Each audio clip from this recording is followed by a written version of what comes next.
Welcome to the special edition video. It's the 41st Great North Run. I'm here at South Shields at the finishing line. It's special, it's unique, it's memorable, not only because the 60,000 or so runners who are raising money for charity, but also it's in recognition and memory and celebration of the late Queen Elizabeth. So this video is absolutely packed. It starts at the start line, where there's amazing scenes, you don't want to miss those, but there's also exclusive interviews with Gabby Logan, with Sir Brendan Foster, with Eilish McGolkin, the Commonwealth gold medal winner for the 10,000 metres, but also with George Culkin, who is the North East football writer. He spent 21 years with the Times, more recently with The Athletic. He's also a patron of the Sir Bobby Robson Foundation. You don't want to miss any of that, nor the scenes at the beginning, nor the inspirational interviews with people who are changing the lives of others through the charity that they're raising with this run. Start to finish, packed. Sit back, relax and enjoy. It's coming up.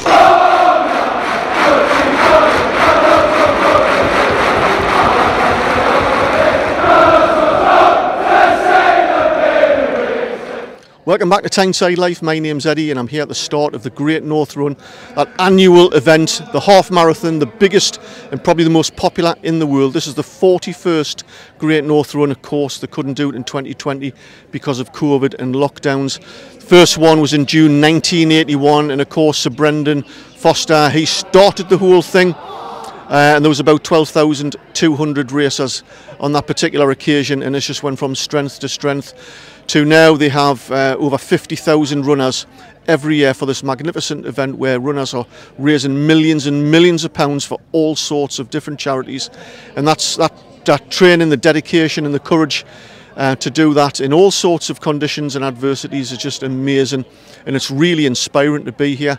Hi Robin, I couldn't help notice you dressed as a tree. Am I? Oh gosh, yes I am. Nice to meet you, Eddie. Thanks very much. So what charity are you running in aid of today? Today I'm running for the National Trust. I'm running to help nature and specifically to plant more trees. So for every £5 raised today, we will plant a tree for the National Trust. That's great for climate change as well. So how much training have you done for this? I've done lots of training, but unfortunately, as you can probably see, that the suit is actually quite thick and quite heavy. So all the really hot weather that has led up to this has meant I can't actually, or didn't actually do a huge amount in the suit, but lots of running and lots of enjoying nature and doing lots of off-road runs. I suppose you could say you're putting yourself out on a limb. I'm branching out into like new places, and yeah, it's tremendous. Sorry. Eilish McGolkin, thanks very much for joining me. What a thrill it must be today to start the biggest half marathon in the world. It is, honestly, this is such an iconic race. It is the most iconic half marathon in the world, as you just said, and to be asked to start it is a real honour. I actually thought Brendan was sort of joking when he asked me. Yeah, unfortunately I'm not racing, so yeah, to be asked to actually start 60,000 people today it is a real honour, and I can't believe yeah, I'm here. I bet. So have you run this race before? Yes, I did it last year, but it was actually on the COVID course, as we're calling it. So it wasn't this sort of the famous route, but still the atmosphere was even incredible last year. I'm sure there wasn't the same amount of, it was restricted on numbers last year, but yet people still lined the streets. The whole town came out to cheer on everyone, and I think that's what makes this event so special. And you've had a really successful year this year, the Commonwealth. You had gold in the 10,000, silver in the 5. How are you feeling? Yeah, it's been a very hectic year. We've had 3 championships back to back. I then planned to do London Marathon as well, so not doing that now, but it's meant that I've had to skip this today, which is frustrating. As an athlete, I'd love to be here, but I have to be sensible. Like, it has been one of the most incredible years of my career so far. I won 4 medals in the space of 15 days, and before the start of this year I only had 1, so it's yeah, it's been really special. 2022 will be one to remember for sure. Eilish, congratulations for everything. Thank you. And I hope it can just go from strength to strength. Thank you. Thank you very much. Thanks for having me. Ishmael, thank you for joining me. You're running for the Stroke Association, and you've got quite a heartwarming story. You had a brain hemorrhage, was it, a few years ago? Tell us about that. I had the AVM on the brain, which left me paralysed on my left side. I was told I would never walk on top of it again after waking up out of coma, and I survived it. And today I'm taking on listed on the UK This is my first half marathon, and I thought I'd do the biggest one in the world. So I think you said you've run 27 10Ks around the UK, and this is your first half marathon. That's absolutely brilliant. Yeah. And you've got a couple of helpers here today. They're going to drag me along this half marathon. Yeah, they're going to make sure I finish it. Yeah. Oh, that's courage. Thank you very much. Magnificent, and good luck for the race today. Thank you.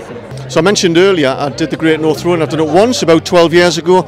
It was when I was living in the lakes. I used to cycle a lot, up all the passes over Honister Pass and Newlands and Rhinos and Winlatter. I was cycling to work every day, 8 miles door to door. So I thought, I put myself in for the Great North Run. I thought, I'll be all right. I didn't do a single training run, just turned up on the day. And oh my God, after about a mile, my quads were burning. And I knew things were going badly when about mile 5 a rather large person dressed as a tree ran past us. I thought this isn't going well. But anyway, I got to 9 miles without stopping. It wasn't pretty, but then my legs went after that and I kind of stumbled and hobbled the last 4 miles. Did it in 2 hours 35, but when I got to the end, I've never felt anything like it in all my life. I've done sport all my life. I couldn't bend my legs at all. I had to bend over forward, keep my legs straight and fall onto the ground, and somebody had to give us a massage. That was frighteningly painful, and I've never done it since. So Brendan, thanks for joining me on Tyneside Live. A really special year this year. Was it a difficult decision to go ahead with the event, do you know? Well, obviously this is an extraordinary year, and the circumstances of the last few days, the whole nation's in mourning, and we're in mourning, and we decided that people, when mourning is in occurrence, people have that need and feel to come together. We decided that the Great North Run is the perfect place for them to come together. They're here together, they're here to pay tribute to our great Queen, they're here to do their own thing, they're here to raise money for charity, they're here to do what they've been aiming for, and they're here to hopefully pay due respect to the life of our great Queen.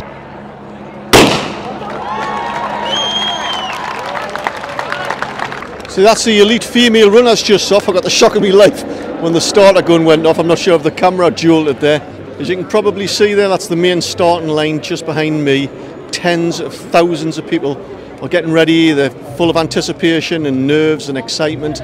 The atmosphere's starting to build up. It's just an incredible occasion, this. You have to be here to really sample what it feels like. And hats off to everybody who are raising money for people they're changing people's lives. It's just quite a humbling experience. So guys, you're right at the front of the Great North Run. How does it feel? It feels amazing. It feels really emotional as well, but very, very privileged and lucky to be here. Yeah. And I notice you're raising money for Tommy's. What exactly is that? That's right. So Tommy's is the UK's biggest pregnancy and baby charity. So we support people throughout their pregnancies, and we also research to stop pregnancy loss like miscarriage, stillbirth and premature birth. So I've got with me, I have Great North Run official chaperones Charmaine and Dave, is that right? Yeah. Can you explain to viewers exactly what chaperones do?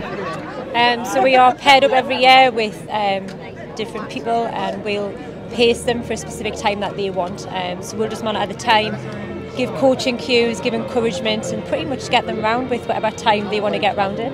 And who are you chaperoning? Michael. Michael? Hello. Michael, you're on camera here. So to the viewers who may not know you, can you introduce yourself? Yes, I'm Michael. I did the Bake Off a couple of years ago. Yeah. And you won, did you? No, we don't talk about that. Right, you're on the front of the Great North Run. How does that feel? Fantastic. We've done it 3 times, but never been this close to the front before. Yeah. So what's your name and which charity are you representing? I'm running for Sense. My name's Louise.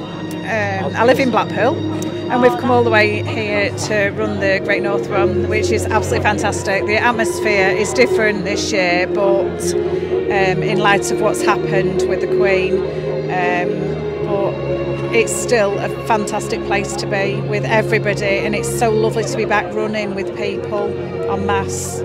George Culkin from The Athletic, you're with a whole team of sports writers or football writers running for the Sir Bobby Robson Foundation. Magnificent. Tell us more about that. Well, thank you. Yeah, we just thought that would be a fun thing to do. I think Bobby would be quite tickled by the idea of writers being on his team, when normally we're the people who marked his team or watched his team and reported on it. And some of us knew him and some of us loved him, but all of us respected him, and we wanted to find a way to come together to help raise funds for his foundation, which of course he described as his last and greatest team, so we wanted to be part of that. The other thing is we've had a go at naming Sir Bobby's best 11 of all the players he managed for England and Ipswich and Newcastle and Barcelona and all the rest of it. And then we've asked members of the public to see if they can match our guess.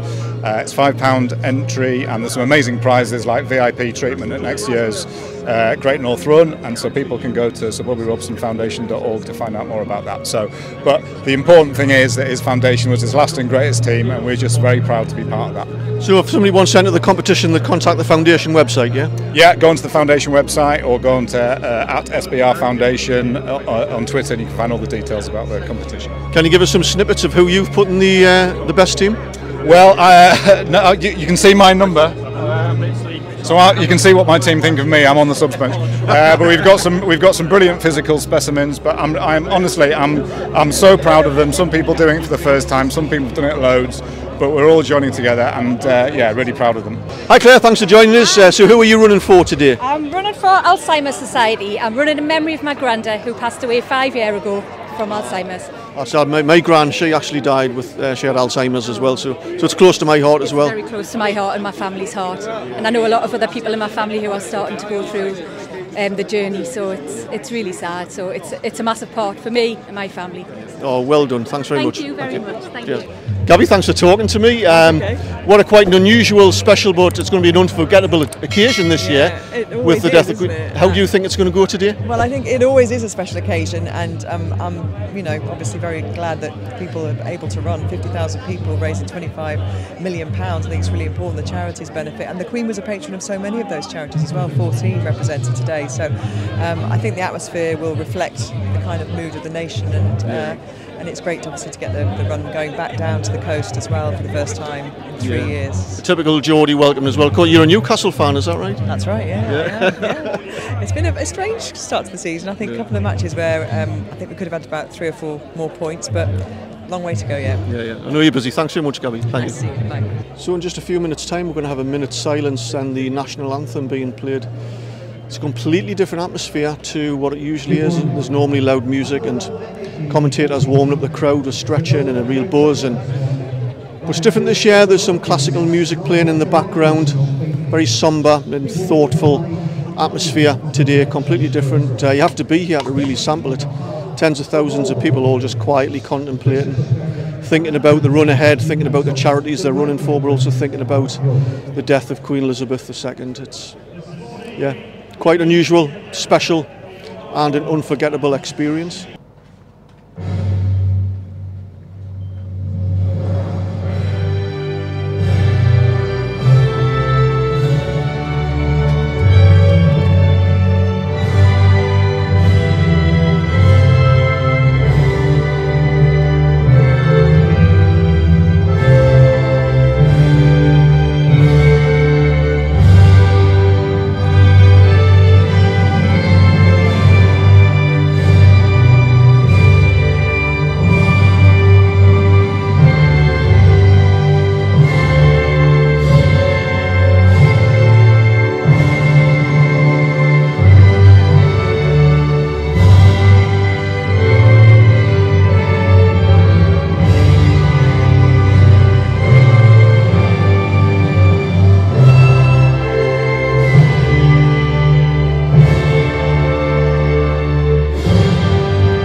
We've just had a minute's silence followed by the national anthem. What a moving experience that was, whether you're a royalist or not. I'm not a monarchist anymore. My views have changed as I've got older. That doesn't matter. I think we need to be dignified and show respect. We're never going to see a lady or a queen like this ever again. She was magnificent for our nation.